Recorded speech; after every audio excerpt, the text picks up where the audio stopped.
Assalamualaikum warahmatullahi wabarakatuh. Selamat berjumpa kembali sahabat dengan sniper. Aduh, sniper. Aduh. Lagi. Biar serius. Assalamualaikum warahmatullahi wabarakatuh. Selamat berjumpa kembali dengan sniper baper.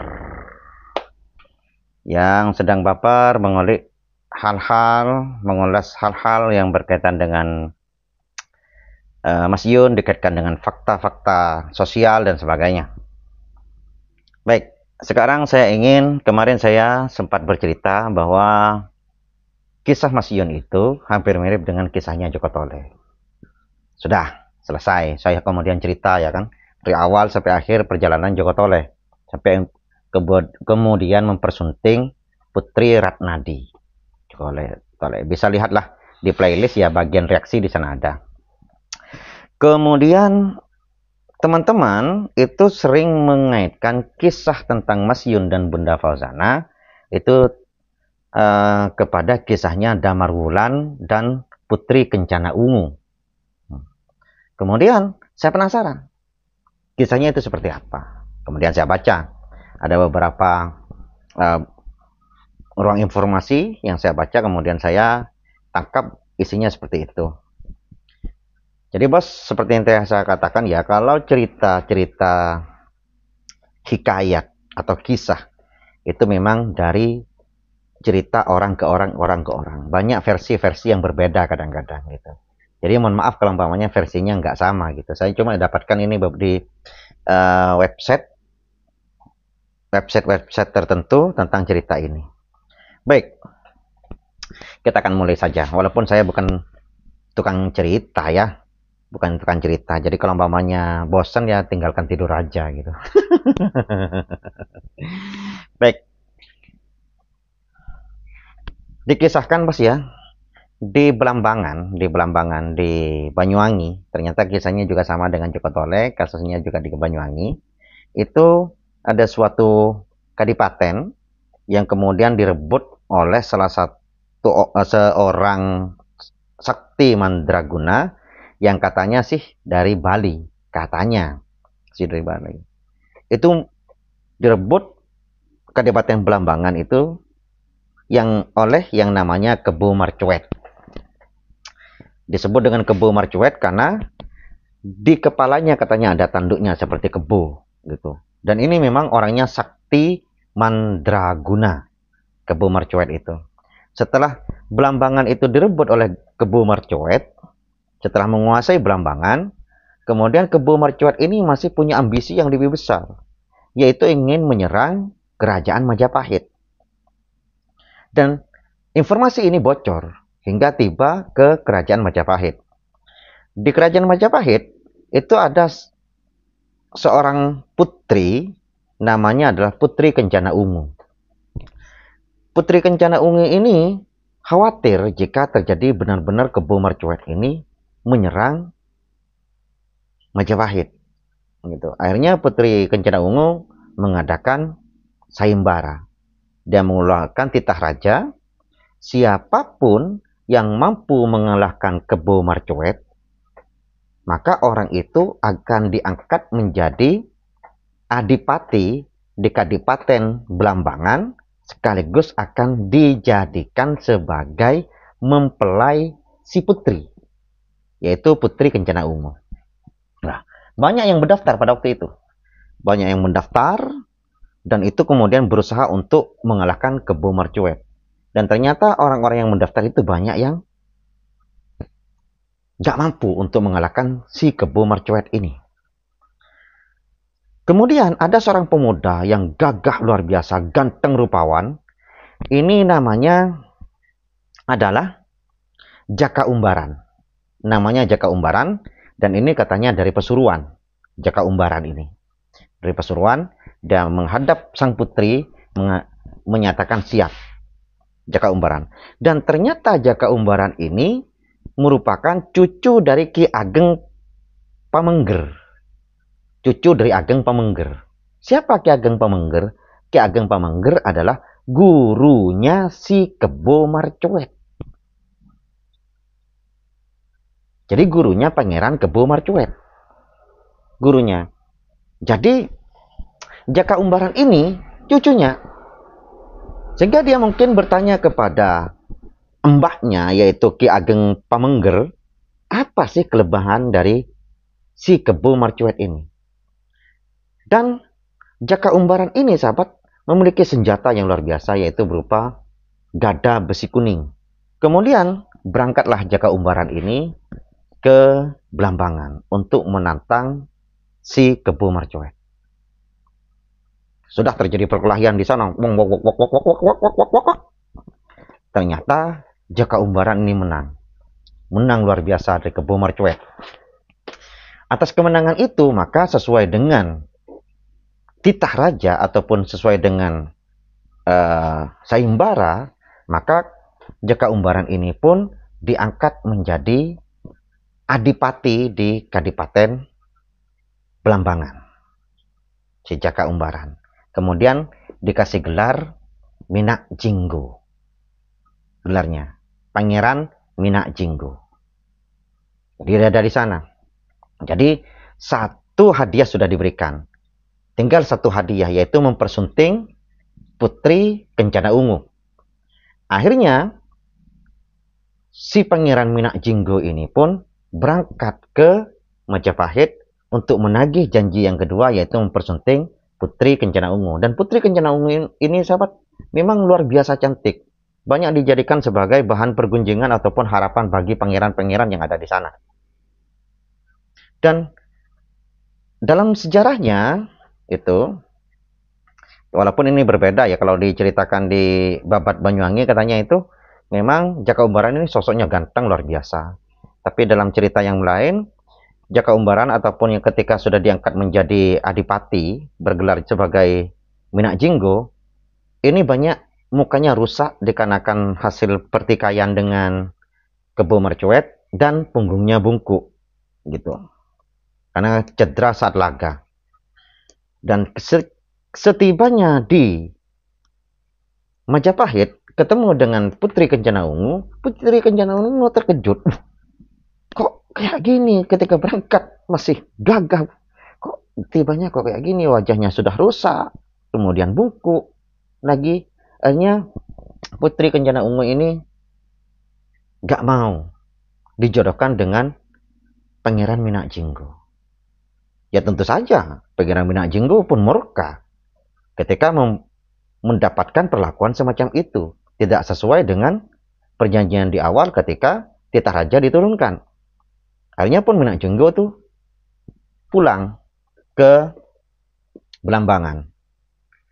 Ketika pulang di Blambangan, Minak Jinggo itu pun saking murkanya, dia pun menyusun pasukan untuk sekalian menyerang Majapahit.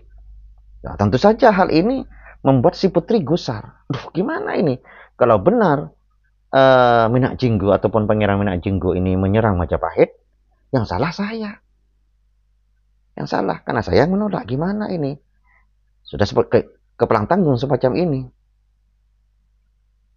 Akhirnya, Putri Kencana Ungu pun mengadakan sayembara lagi. Mengadakan sayembara, siapapun yang mampu mengalahkan Minak Jinggo, Pangeran Minak Jinggo, maka dia akan diangkat menjadi mempelai si Putri Kencana Ungu. Wah, tentu saja para pangeran, para orang-orang tangkas pada waktu itu berbondong-bondong, bos, untuk mendaftar. Wah, Putri Kencana Ungu luar biasa cantiknya kan. Akhirnya banyak orang yang mencoba dan ternyata gak menang kepada Minak Jinggo, kepada Pangeran Minak Jinggo, karena dia sakti mandraguna. Di tempat yang lain, di sebuah kepatihan, ada patih namanya itu Patih Loh Gender. Nama patihnya. Dia memiliki seorang ponakan namanya Damar Wulan. Untuk biar memiliki kegiatan Damar Wulan itu, oleh Patih Loh Gender, dia diangkat menjadi pengarip makanan kudanya. Jadi Damar Wulan ini hanya, ya kalau bahasa kasarnya jongos lah. Bahasa kasarnya jongos. Jadi mungkin tukang suruh-suruh, tukang ngarit, tukang merawat kuda di kandang kuda, Patih Loh Gender. Nah, tapi selain itu, Damar Wulan ini orangnya ganteng, rupawan, gagah, perkasa. Tapi mungkin karena turunan trahnya yang bukan trah dari kasatria ataupun apa, sehingga dia tetap menjadi hanya menjadi penjaga kuda. Namun karena kegantengannya ini, kemudian putri dari Patih Loh Gender ini tertarik. Nama putrinya itu adalah Putri Anjasmoro. Ini tertarik kepada Damar Wulan. Putri Anjasmoro ini memiliki saudara kembar yang namanya adalah Layang Seta dan Layang Kumitir. Ini mungkin bukan hanya sekedar bertepuk sebelah tangan, tapi enggak, mungkin memang sudah saling jatuh cinta antara Putri Anjasmoro dengan Damar Wulan. Nah, ketika banyak orang sudah mencoba untuk mengalahkan Pangeran Menak Jinggo, sudah banyak yang kalah, tentu saja Putri Kencana Ungu ini bingung. Akhirnya mungkin bertapa ataupun apa, sehingga kemudian keluar wangsit. Keluar wangsit, ternyata ada seorang pemuda yang gagah luar biasa, yang ganteng, di kediamannya Patih Loh Gender. Dan hanya dialah yang mampu mengalahkan Menak Jinggo. Gitu. Akhirnya pun Patih Loh Gender dipanggil oleh Putri Kencana Ungu. Ditanyakan apakah di sana memang ada pemuda yang ciri-cirinya seperti semacam ini. Oh ada. Siapa itu? Ponakan saya. Namanya Damar Wulan. Oh sudah. Damar Wulan itu panggil ke sini. Akhirnya pun Damar Wulan dipanggil menghadap kepada ratu. Kemudian Damar Wulan, kamu tolong bantu saya untuk mengalahkan Pangeran Menak Jinggo. Kalau umpamanya kamu menang, maka nanti kamu akan saya apa ya? Jadi lama. Pokoknya intinya hadiahnya adalah saya gitulah. Ataupun nanti akan dinikahkan dengan Putri Kencana Ungu gitu. Gitu. Layang Seta dan Layang Kumitir juga mendengar informasi itu. Mendengar informasi itu. Tapi Layang Seta dan Layang Kumitir itu gak ikut berperang. Gak ikut berperang. Dia hanya mengikuti Damar Wulan dari belakang. Ikut.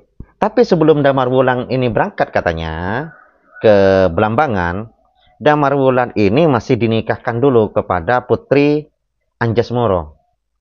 Putrinya Patih Loh Gender.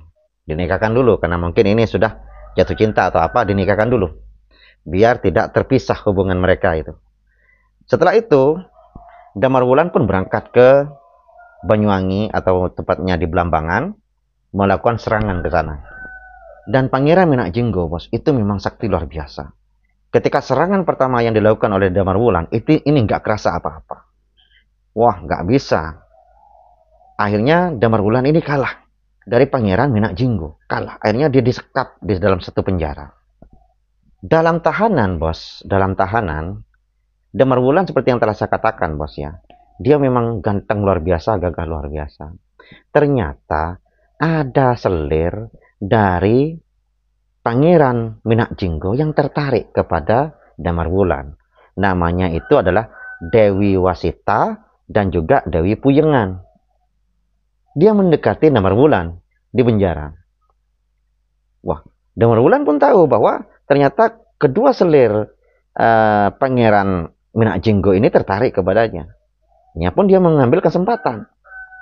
Ketika Dewi Wasita dan juga Dewi Puyengan ini datang ke penjara menyambanginya,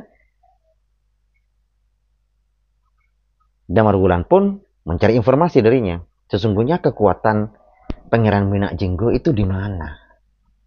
Dan ternyata kedua orang ini pun membocorkan kekuatannya itu ada di gadanya. Gada besi kuning atau besi kuning. Gada besi kuning itu kekuatannya. Oh, ada di sana. Akhirnya Damar Wulan ini pun membujuk kedua selir ini agar membantu dia untuk mengambil besi kuning itu. Dan ternyata selir ini pun tak mau, dengan syarat dia dikawin oleh Damar Wulan. Akhirnya selir-selir ini, dua selir ini, yaitu Dewi Wasita dan juga Dewi Puyengan, pergi ke Minak Jinggo saat Minak Jinggo sedang tidur. Entah gimana caranya, entah dirayu atau apa, akhirnya gada itu didapat, bos. Gada itu didapat. Kemudian gada itu diberikan kepada Damar Wulan. Diberikan kepada Damar Wulan. Kemudian pun Damar Wulan pun mampu melarikan diri dari penjara. Keesokan harinya, Damar Wulan menantang lagi Minak Jinggo. Menantang Pangeran Minak Jinggo. Tentu saja Minak Jinggo terkejut saat melihat bahwa gada ataupun senjatanya, besi kuning itu ada di tangan Damar Wulan. Kok bisa? Tapi mau gimana lagi? Mau melacak apa lagi? Wong ini sudah di Medan Laga. Nggak mungkin masih tanya siapa yang mengambil, siapa mencuri. Nggak mungkin. Karena sudah berhadapan dengan Damar Wulan. Akhirnya pun perkelahian terjadi. Dan pada waktu itu Pangeran Minak Jinggo pun tumbang. Kepalanya dipancung. Dan kepalanya itu dibawa oleh Damar Wulan sebagai bukti kemenangan ke Majapahit. Jadi dengan gagap gembitanya Damar Wulan itu pulang pun dari Belambangan menuju Majapahit. Gitu. Di tengah perjalanan, bos, ternyata Damar Wulan ini dihadang oleh iparnya sendiri, yaitu saudaranya Putri Anjasmoro. Siapa? Layang Seta dan juga Layang Kumitir. Dihadang. Wah, itu kepala Minak Jinggo itu serahkan pada saya. Nggak bisa. Wong saya yang menangkan, kata Damar Wulan. Nggak bisa. Wah, akhirnya Damar Wulan itu pun dikeroyok oleh dua orang, yaitu Layang Seta dan juga Layang Kumitir. Dikeroyok untuk merebutkan kepala Minak Jinggo. Dikeroyok. Dan akhirnya Damar Wulan kalah pada waktu itu. Sehingga kepalanya itu bisa dibawa oleh Layang Seta dan juga Layang Kumitir ke Majapahit. Berangkatlah Layang Seta dan Layang Kumitir itu ke Majapahit untuk memberikan kepalanya Pangeran Minak Jinggo sebagai bukti kemenangannya. Dia ingin mengaku bahwa mereka lah yang membunuh Minak Jinggo di Belambangan. Sesampainya di keraton, ketemu dengan Putri Kencana Ungu dengan bukti kepalanya Minak Jinggo. Tidak berselang lama ternyata Damar Wulan pun tiba di tempat tersebut juga. Dan Damar Wulan mengatakan bahwa dialah yang mengalahkan Minak Jinggo, bukan Layang Seta dan juga Layang Kumitir. Dan Seta dan Layang Kumitir pun juga sama mengatakan, nggak bisa, ini saya mengalahkan. Nah, akhirnya Putri Kencana Ungu pun bingung, siapa sih yang benarnya mengalahkan Pangeran Minak Jinggo ini. Terbukti bahwa kedua orang itu, yaitu Layang Seta dan Layang Kumitir, membawa kepalanya Minak Jinggo. Tapi melihat dari mungkin bekas-bekas fisiknya Damar Wulan, dia penuh duka, dia kemudian juga mungkin juga membawa gadanya Pangeran Minak Jinggo, dan juga mungkin banyak bercak-bercak darah dalam tubuhnya, menandakan bahwa Damar Wulan lah yang melakukan perkelahian. Dewi Kencana Ungu pun bingung. Akhirnya dia memutuskan kayak gini saja. Tolong kalian itu sabung sajalah. Karena saya pengen tahu, pasti yang hebat sabungnya, hebat kanuraganya, berarti dia yang memang mengalahkan Minak Jinggo ataupun Pangeran Minak Jinggo. Gitu. Akhirnya Damar Wulan pun melakukan tanding ulang dengan Layang Seta dan juga Layang Kumitir. Pada pertandingan ini, bos, ternyata dimenangkan oleh Damar Wulan. Dan Layang Seta dan juga Layang Kumitir akhirnya angkat tangan dan menyerah, mengaku kalah dan jujur bahwa dia bukan yang mengalahkan Pangeran Minak Jinggo, tapi memang Damar Wulan. Begitu. Akhirnya pun Damar Wulan pun dikawinkan, dinikahkan dengan Putri Kencana Ungu dari seorang penjaga kandang kuda, kemudian menjadi suami dari Putri, dan kemudian bos, Damar Wulan ini pun dinobatkan menjadi raja Majapahit pada waktu itu dengan gelar Pangeran Brawijaya kelima. Brawijaya kelima. Dengan permaisuri utama tentu saja Putri Kencana Ungu dan beberapa selirnya. Mungkin diantaranya selirnya adalah Putri Anjasmoro, kemudian mungkin selir-selirnya yang sebelumnya yang membantu juga ketika mau mengalahkan Minak Jinggo, yaitu siapa? Dewi Wasita dan juga Dewi Puyengan gitu. Dan kalau raja-raja dulu kan memang seperti itu bos ya, satu permaisuri tapi dengan sekian selir gitu. Bahkan Raja Majapahit ataupun Raja Brawijaya kelima ini ataupun Damarwulan ini pun juga mempersunting selir lagi, selir dari Campa, yaitu Putri Dwarawati. Dan Putri Dwarawati ini memiliki seorang ponakan namanya Raden Rahmat. Raden Rahmat yang kemudian juga diangkat menjadi menantu dari Raja Brawijaya kelima. Dan dia diberikan tanah perdikan, yaitu tanah di ujung Galuh, Surabaya. Raden Rahmat ini. Karena memang diangkat menjadi menantu oleh Raja Brawijaya. Karena dia ponakan dari istrinya yang dari Campa, yaitu Putri Dwarawati. Dan selain itu juga sahabat, Damarwulan juga memperselir gadis atau putri dari Cina, yaitu Putri Kian atau disebut dengan Sio, dan dia memiliki keturunan yang bernama Raden Fatah. Dan Raden Fatah ini merupakan pendiri kerajaan Islam pertama kali di Tanah Jawa, yaitu Demak Bintoro. Itu dalam beberapa cerita-cerita yang saya ulik. Mungkin Damarwulan dan Putri Kencana Ungu, sehingga kemudian teman-teman itu banyak mengaitkan bahwa Mas Iyun seperti Damarwulan, Bunda Fauzana seperti Putri Kencana Ungu, sebagai tukang ngarit dan juga sebagai putri.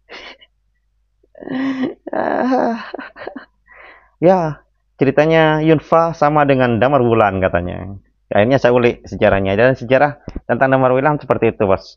Jadi kalau umpamanya ada keliruan dari beberapa sumber yang saya kumpulkan ini, bisa diletakkan kolom komentar. Dan mungkin ada manfaatnya dalam segi pertukaran budaya. Assalamualaikum warahmatullahi wabarakatuh.